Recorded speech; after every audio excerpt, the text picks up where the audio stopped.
Hi, my name is Chris Johnson, and I'm the project manager for the Orion Capsule Parachute Assembly Project. What you are about to see in this video is the third Engineering Development Unit airdrop test performed on February 29, 2012 at the U.S. Army Yuma Proving Grounds. This is the third in a series of the most flight-like parachute tests to date with a representative parachute compartment for the Orion spacecraft, and is the first to use a capsule shape representing the Orion spacecraft called a parachute test vehicle.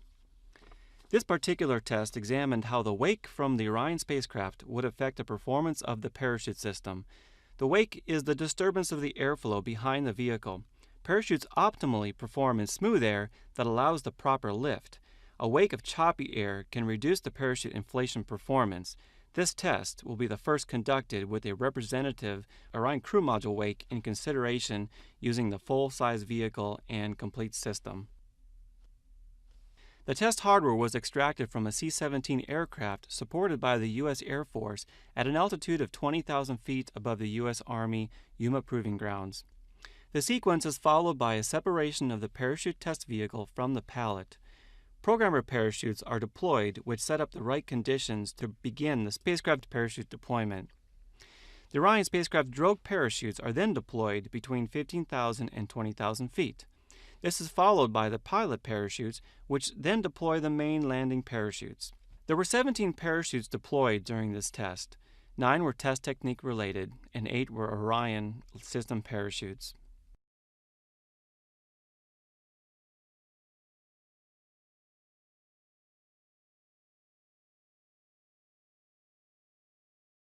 In this particular test sequence, you can see the programmer parachutes releasing from the Orion spacecraft, and then the actual sequence of the Orion system begins with the deployment of the drogue parachutes. After the drogue parachutes decelerate the vehicle, they are released, and then the sequence of the pilot parachutes pulling out the main parachutes is started.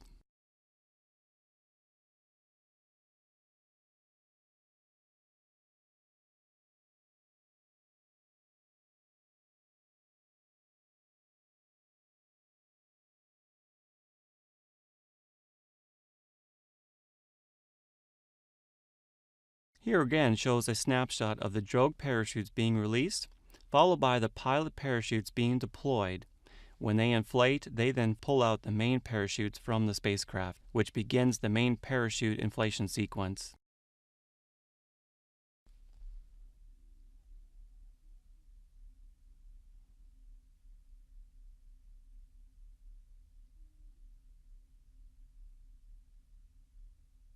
The main parachutes, once they are deployed, then inflate through 2 stages to full inflation, and they decelerate the vehicle to approximately 25 feet per second, well below the maximum design touchdown speed of the spacecraft.